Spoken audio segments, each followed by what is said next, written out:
अस्सलाम वालेकुम। Fake news buster with Fakhar Durrani में खुश आमदीद। हफ्ते का दिन मुकम्मल तौर पे इमरान खान के नाम रहा है। एक बेहतर स्ट्रेटजी आप उसे कह सकते हैं। उसके तहत ना सिर्फ उन्होंने हुकूमत को बैक फुट पे भेजा, बल्कि उसके साथ साथ जो लॉ इन्फोर्समेंट के इदारे हैं और पुलिस है,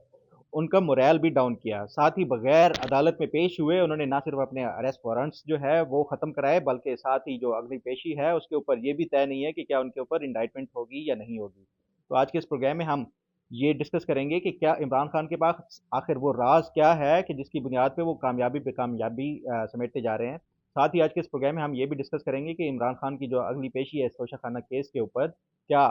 उनको इंडाइटमेंट हो सकती है या नहीं हो सकती। तीसरा और जो सबसे इम्पोर्टेंट पॉइंट है आज के इस प्रोग्राम में वो ये है कि सोशल मीडिया के ऊपर एक आईनी इदारे के सरबराह के हवाले से, सुप्रीम कोर्ट के जो चीफ जस्टिस हैं उनके हवाले से ये अफवाहें गर्दिश कर रही हैं कि एक ऑडियो लीक ऑडियो जो है वो रिलीज़ होने वाली है चीफ जस्टिस जो उमर अता बंदयाल साहब हैं उनके हवाले से। तो इसके ऊपर भी डिस्कस करेंगे कि इन अफ़वाहों में किस हद तक सदाकत है। तो आज के इस प्रोग्राम में इन 3 पॉइंट्स के ऊपर डिस्कस करते हैं। सबसे पहले तो आप बात करते हैं कि ये जो कल 18 को इमरान खान की पेशी थी, उसमें क्या कुछ होता रहा पूरे दिन, और पुलिस ने जितने भी इंतज़ामात किए थे, साथ-साथ जो यहाँ इस्लामाबाद में जो इक़्तिदार के ऐवान हैं, उनमें क्या अफ़वाहें गर्दिश करती रही कि क्या इमरान खान वाक़ई गिरफ़्तार होने वाले हैं। इसके ऊपर तो बात करते हैं, लेकिन मैं आपको एक सबसे जो एक बताता हूँ कि ये जो नेशनल जियोग्राफिक के ऊपर आपने मुख्तलिफ जानवरों की डॉक्यूमेंट्रीज़ देखी होंगी। आपने देखा होगा कि अक्सर जो जंगल में मुख्तलिफ आपस में जो जानवर लड़ रहे होते हैं, लेकिन जैसे ही कोई शिकारी आता है या कोई जो उनके जो माहौल है या इकोसिस्टम है, उससे कोई बाहर का कोई ऐसी स्पीशीज़ आती हैं या इंसान आते हों, तो वो सारे मिल के उसके ऊपर हमला कर देते हैं। अपनी लड़ाई जो आपस की लड़ाई है उसको भूल के। जो सियासतदान हैं, जो इनमें जो मैंने अपने पिछले 15-16 साल की जो सहाफ़त में देखा है,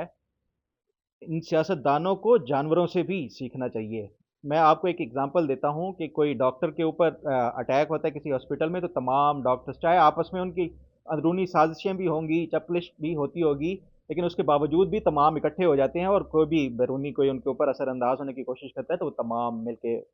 जो है वो एक जो असर है उसको ज़ाइल करते हैं। इसी तरह वकला को आप देख लें, उनके ऊपर कोई इस तरह का कोई अटैक हो या कोई भी इस तरह का हो, तो वो वकला भी सारे इकट्ठे मिलके वो जो बैरूनी प्रेशर हो या कोई भी अटैक हो, उसको वो ज़ाइल कर देते हैं। आपने सहाफ़ियों का भी देखा होगा कि एक सहाफ़ी चाहे आपस में उनकी बोलचाल भी ना हो, लेकिन किसी के खिलाफ मुकदमा होता है तो सारे सहाफ़ी उसको कंडेम कर रहे होते हैं, उसकी मज़म्मत कर रहे होते हैं। कभी आपने सियासतदानों को देखा है कि वो अब दूसरी पार्टी के किसी सियासतदान के ऊपर मुकदमा हो, तो तमाम सियासी जमातें इकट्ठी मिलके उसकी ना सिर्फ मज़म्मत करें, बल्कि उसके खिलाफ एहतजाज करें। सिर्फ सियासतदानों की जो मैं समझता हूँ इस टाइम इमरान खान की जो कामयाबी का राज भी यही है इस टाइम, कि सियासतदान आपस में मुत्तहिद नहीं है। ये इख्तियारात की जंग है, ये तमाम इदारे जो हैं वो आपस में इस टाइम इख्तियारात ज़्यादा से ज़्यादा अपने पास ग्रैब करने की जो एक जंग है, उसमें इमरान खान का जो पलड़ा है वो जुडिशरी की तरफ है। ये जो हुकूमती इत्तेहाद है, ये जब भी इमरान खान कोई चढ़ाई करते हैं किसी भी इदारे के ऊपर या किसी शहर के ऊपर, तो हुकूमती इत्तेहाद जो है हमेशा आपने देखा होगा पिछले 1 साल से वो फ़ौज की तरफ देखता है कि फ़ौज इनको लाइए है, फ़ौज ही इसको काबू करे। मैं आपको बताऊँ कि फ़ौज ने ये ऐलान किया हुआ है कि वो न्यूट्रल हैं। न्यूट्रल कोई भी नहीं होता, ये एक इक़्तिदार की जंग है। फ़ौज का जो भला है या फ़ौज की जो ताकत है वो इसी में है कि सियासतदान आपस में लड़ते रहें और ये मज़ीद कमज़ोर से कमज़ोर होते रहें, अवाम का जो एतमाद है, इन सियासतदानों से मज़ीद उठता जाए, तभी इसमें फ़ौज की जो है वो भलाई है। अब जो अदलिया है वो भी अपनी जो मैक्सिमम पावर गेन करना चाहती है, उनको ये पता है कि एग्ज़ेक्टिव जो हुकूमत है, उसके साथ वो रह के वो नहीं कर सकती, तो इमरान खान को वो हर जितनी भी कोशिश हो सकती है उनको रिलीफ़ दिया जाता है। आपने देखा होगा वो बगैर अदालतों में पेश हुए, उनको रिलीफ़ दे दिया जाता है, उनको तमाम केसेज़ में, चाहे वो एंटी टेररिज़्म एक्ट के तहत भी बनाए गए हों, उनमें तमाम में भी इनको ज़मानत दे दी जाती है। तो अदलिया का भी इसी में जो पावर ये जो की टसल है, उसमें अदलिया ने अपना पलड़ा इसी वजह से इनके ऊपर डाला है, क्योंकि ये एग्ज़ेक्टिव के साथ जो है वो मैक्सिमम गेन करना चाह रही है पावर अदलिया भी। तो ये जो इक़्तिदार की जंग है, इसमें ये जो मौजूदा हुकूमती इत्तेहाद है, उसको भी देख-भाल के और एक बेहतर हिकमत अमली अपनानी होगी, अदरवाइज़ फिर इमरान खान इनको बिल्कुल श्रिंक कर देगा। और ये जो मुख्तलिफ आवाज़ें भी उठ रही हैं कि पंजाब में मुस्लिम लीग नून की जो है वो एक मेजॉरिटी जो होती थी जिसको किला भी समझा जाता था। आपने देखा होगा कि लाहौर में इस टाइम سب سے زیادہ عمران خان جو ہے وہ پاپولیرٹی گین کر رہا ہے، جو کہ کبھی مسلم لیگ نون کا اور نواز شریف کا قلعہ سمجھا جاتا تھا۔ اسی طرح پنجاب بھی آہستہ آہستہ ان سے نکلتا جائے گا۔ ایک تو مہنگائی کنٹرول نہیں کر رہے، جو بہتر کوئی پرفارمنس بھی نہیں ہو رہی، اوپر سے جو معاشی بحران ہے اس کو بھی انہوں نے مناسب طریقے سے کوئی ہینڈل نہیں کیا ابھی تک۔ تو یہ تمام اگر ان پوائنٹس کو مد نظر رکھا جائے تو عمران خان کی یہ جو اسی لیے دن بدن پاورفل ہوتا جا رہا ہے۔ ایک تو جو اقتدار کی جنگ میں جو سب سے امپورٹنٹ جو انسٹیٹیوشن ہے جو میٹر کرتا ہے وہ عمران خان کے حق میں ہے۔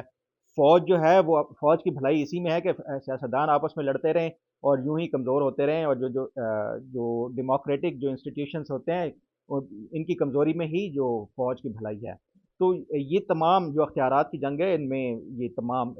زرداری صاحب ہوں یا نواز شریف ہوں یا یہ مولانا فضل الرحمان، یہ ایک منجھے ہوئے سیاستدان ہیں، ان کو بیٹھ کے ایک حکمت عملی طے کرنی ہوگی کہ عمران خان بہرحال ایک ایسا فیکٹر ایکس فیکٹر بن چکا ہے کہ اگر زیادہ دیر تک انہوں نے کوئی پراپرلی ان کے ساتھ وہ نہ کیا ان کو کنٹرول کرنے کے حوالے سے، اور جو پرفارمنس ہے اپنی حکومت میں وہ بہتر نہ کی، تو ان کے لیے جو اگلے الیکشنز ہیں اگر فری اور ٹرانسپیرنٹ ہوئے الیکشنز تو ان کا نام لینے والا بھی نہیں رہ جائے گا ان جو پی ڈی ایم کی اتحادی جماعتیں ہیں۔ یہ تو ہوگی جی کہ عمران خان کیوں دن بدن پاورفل ہوتا جا رہا ہے۔ جو دوسرا پوائنٹ ہم ڈسکس کرتے ہیں کہ یہ جو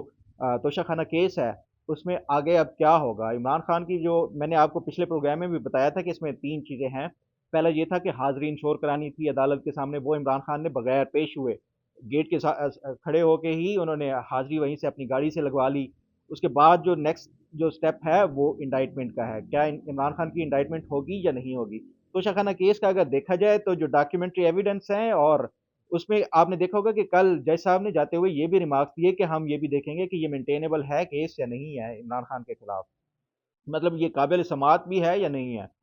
تو جو ڈاکیومنٹری ایویڈنس ہیں اور جو حکومت نے اب تک جو الیکشن کمیشن نے بھی اب تک جو اپنی وہ کی ہے فائنڈنگس ہیں، اس کے بعد مینٹینیبلٹی کا تو میرا خیال ہے کہ کویسچن نہیں ریز ہوگا، کیونکہ اس میں ایویڈنس ایسے ہیں، اس میں مس ڈیکلیریشن کا بھی ہے، عمران خان کا جو تحفے انہوں نے باہر جا کے بیچے ہیں وہ بھی اس میں ایک ایلیمنٹ ہے کہ وہ اگر یو اے ای گئے ہیں تو وہ تحفے کیسے گئے اور پیسہ وہاں سے آیا کیسے ہے، کوئی بینکنگ چینل کی ان کے پاس کوئی ہے ایویڈنس ہے یا نہیں ہے۔